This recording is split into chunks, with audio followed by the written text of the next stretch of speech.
कमला देवी अभी अभी अपने पति शरद जी के लिए चाय बनाकर किचन से निकली ही थी कि सामने से नीतू को आते देख उनका चेहरा तमतमा उठा। जब घर का सारा काम मुझे ही करना है तो तू यहाँ किस लिए बैठी है? सुबह उठते ही हमें चाय चाहिए होती है, ये बात तुझे समझ क्यों नहीं आती?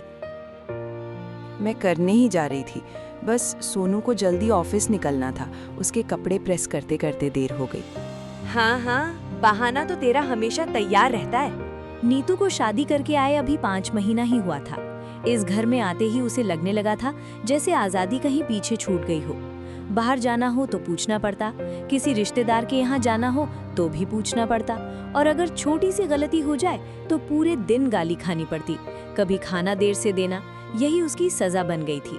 पति, सास और ससुर तीनों की बातें मिलकर उसे हर दिन उदास कर देती। कई बार उसका मन करता कि सामान उठाकर अपने मायके चली जाए, मगर उसके पिता की तबीयत कमजोर थी, दिल की बीमारी थी। उसे डर लगता था कि अगर पापा को ये सब पता चला तो कहीं उन्हें कुछ हो ना जाए। इसी डर के कारण नीतू सब सहती रहती। उस सुबह उसने जल्दी जल्दी पराठे सेके, सबके लिए नाश्ता बनाया। फिर वो सोनू का टिफिन बांध रही थी कि सोनू चिल्लाया, अरे नीतू, कितना टाइम लगा रही है? मेरे पास लेट होने का टाइम नहीं है। आज बाइक से नहीं, बस से जाना पड़ेगा। जरा सा लेट हुआ तो ऑफिस में सबके सामने मालिक की सुननी पड़ती है। नीतू समझ गई कि सोनू की हर बात में एक ही खटक थी। उसके दोस्तों के पास स्कूटर था, किसी के पास कार थी, और सोनू को लगता था कि उसे भी शादी में कुछ मिलना चाहिए था। वो अब इन बातों के तीर को रोज झेलती थी। एक दिन शाम को सोनू काम से घर आया और सीधा अपने बाबूजी के पास गया और बोला, पापा, अब मुझसे नौकरी नहीं हो रही। मैं छोटा सा काम शुरू करना चाहता हूँ। मेरे जान पहचान वाले दीपक भैया पैकिंग का कारोबार करते हैं। मैं उनके साथ माल सप्लाई करूंगा। बेटा, काम शुरू करना बुरा नहीं है, पर खर्चा भी तो होगा। शुरुआत में पैसा चाहिए होगा, और तू तो जानता है हमारे हालात, इतने सारे रुपए कहाँ से लाएंगे? हाँ, वही तो। 2-3 लाख का इंतजाम हो जाए तो काम जम सकता है।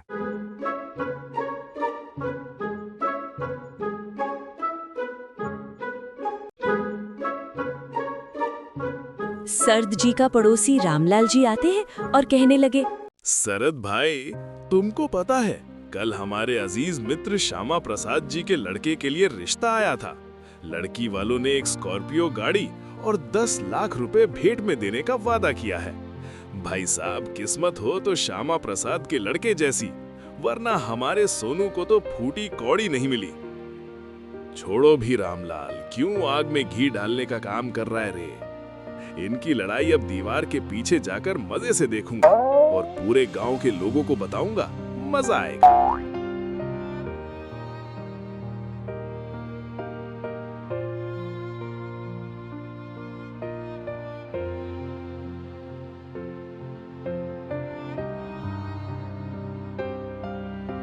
इसी बीच नीतू पानी लेकर आई।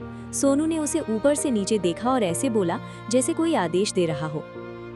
नीतू, तुम अपने पापा से बोलकर थोड़े पैसे दिलवा दे। उनको बोलना वापस कर देंगे। वैसे भी तेरे बाप ने कौन सी गाड़ी दी थी दहेज में? थोड़े पैसे दे देंगे तो मर नहीं जाएंगे। तेरे पति की जिंदगी बन सकती है। नीतू का सब्र उस दिन टूट गया। उसने पहली बार अपने भीतर की बात सामने रख दी। सोनू, मेरे पापा ने मेरी शादी करके अपना कर्तव्य निभाया। अब हर जरूरत के लिए उन्हें फोन करना सही नहीं है। अगर घर में पैसों की दिक्कत है तो मैं किसी दुकान पर काम कर लूंगी। हम दोनों मिलकर कमाएंगे और आगे बढ़ेंगे। सोनू को जैसे किसी ने आग लगा दी। क्या बकवास कर रही है? तू नौकरी करेगी, मेरे घर की बहू बाहर जाकर काम करेगी, मेरी इज्जत को पूरे गांव में उछालेगी। बहू हूँ, गुलाम नहीं। मैं रोज रोज तुम्हारे ताने सुनकर डरने नहीं वाली। मैं काम करना चाहती हूँ ताकि अपने पैरों पर खड़ी हो सकूं। नहीं, हमारे घर में औरतें नौकरी नहीं करती।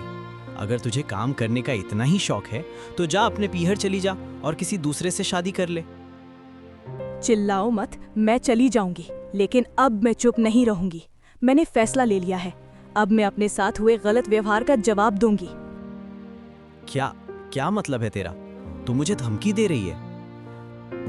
मतलब साफ है, अब सब कुछ पुराने तरीके से नहीं चलेगा। घर में अपमान, धमकी, पैसों के लिए दबाव, ये सब मैं सह नहीं सकती। इतने में कमला देवी भी कमरे में आ गईं। देखो देखो, आज बहू के नखरे तो देखो। यही होता है जब बहू को ज्यादा बोलने दिया जाए। मैं तो कहती हूँ इसकी चोटी पकड़कर घर से बाहर निकालो रे। सासू माँ, इतना भी मत इतराओ। अगर मेरी जगह कोई और आपकी बहू होती तो पता नहीं आप लोग कहाँ होते। मैं सीधी साधी गरीब घर की लड़की हूँ, इसीलिए आप सभी लोग मेरे ऊपर चिल्ला रहे हो। इतना कहकर नीतू बाहर चली जाती है। नीतू के ससुर जी घबराए हुए नीतू की तरफ देखते हैं और नर्म आवाज में कहते हैं, बेटी, बात बढ़ाने की जरूरत नहीं, तू अपने कमरे में जा, हम सब ठीक कर लेंगे। बाबूजी, ठीक करने का मौका मैंने बहुत बार दिया, पर हर बार मुझे ही गलत ठहराया गया। लेकिन अब मुझसे नहीं होगा। मैं तो कहती हूँ इसके घर वालों को फोन करो, बहुत अकड़ आ गई है इसे। नीतू की आंखें भर आईं, पर आवाज में मजबूती थी। मेरे पिता दिल के मरीज हैं। अगर उन्हें ये सब सुनाकर आप उनकी तबीयत बिगाड़ोगी तो उसकी जिम्मेदारी आप लोगों पर होगी। मैं नहीं चाहती कि उन्हें कोई दिल का झटका लगे। अब नीतू की बातें सुनकर सोनू डरने लगा। नीतू आज अचानक ये सब क्यों बोल रही है? पहले तो मेरे द्वारा इतना डांटने पर भी तू कुछ नहीं कहती थी। कुछ नहीं कहती थी, इसलिए तो तुम सब मेरे सर पर बैठकर तांडव कर रहे हो।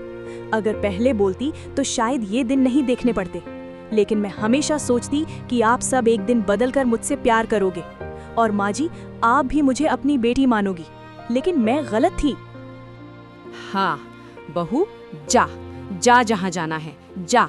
तू चली जाएगी तो हमारे घर में क्या सूरज नहीं निकलेगा?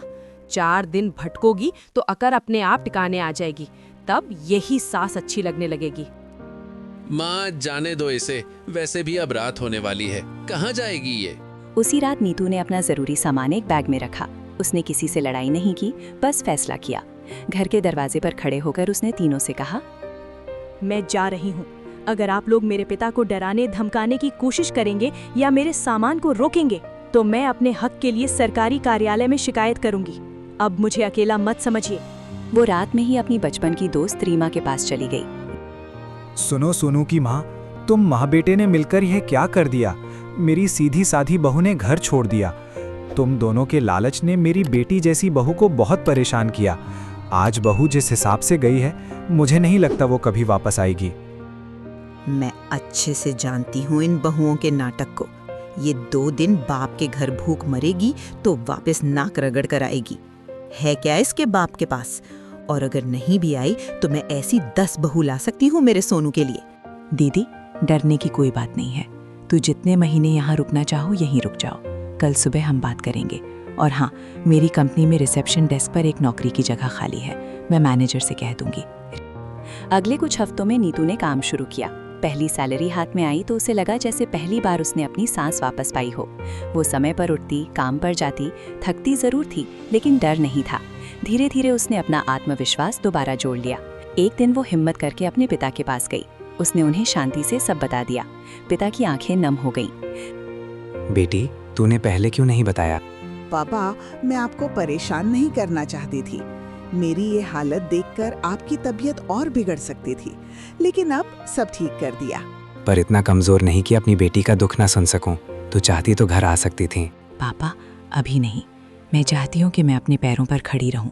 मैं अपनी पहचान खुद बनाना चाहती हूँ। फिर जो भी फैसला होगा देखा जाए। समय बीतता गया। नीतू ने अपने कागज, अपने गहने और अपना सामान वापस लेने के लिए सही रास्ता अपनाया। उसने जो भी कहा सोच समझ कर कहा। वो झगड़ने नहीं गई थी, वो अपने सम्मान और अपने हक की तरफ बढ़ी थी। कुछ महीनों के बाद दोनों के रास्ते अलग हो गए। नीतू ने अपनी जिंदगी को फिर से शुरू किया, बिना तानों के, बिना किसी डर के। वो जान चुकी थी कि शादी रिश्ते से चलती है, दबाव से नहीं। और जहाँ सम्मान ना हो वहाँ चुप रहना खुद के साथ अन्याय होता है। अरे रुको भाई, जाने की इतनी भी क्या जल्दी है? ये है हमारा ऑफिस, जहाँ से हर 3 दिन में आपको एक नई और कुछ सीख देने वाली कहानी बनाते हैं। अगर आपने कहानी पूरी देखी है तो हमारे चैनल कहानी संसार टीवी को सब्सक्राइब कीजिए, ताकि हमें पता चले कि आपने कहानी देखी है। और हमारे कहानी वाले वीडियो को अपने दोस्तों और घर वालों के साथ शेयर कीजिए, जिससे हमारा हौसला बढ़ता है। ठीक है, मिलते हैं एक नई कहानी के साथ। धन्यवाद।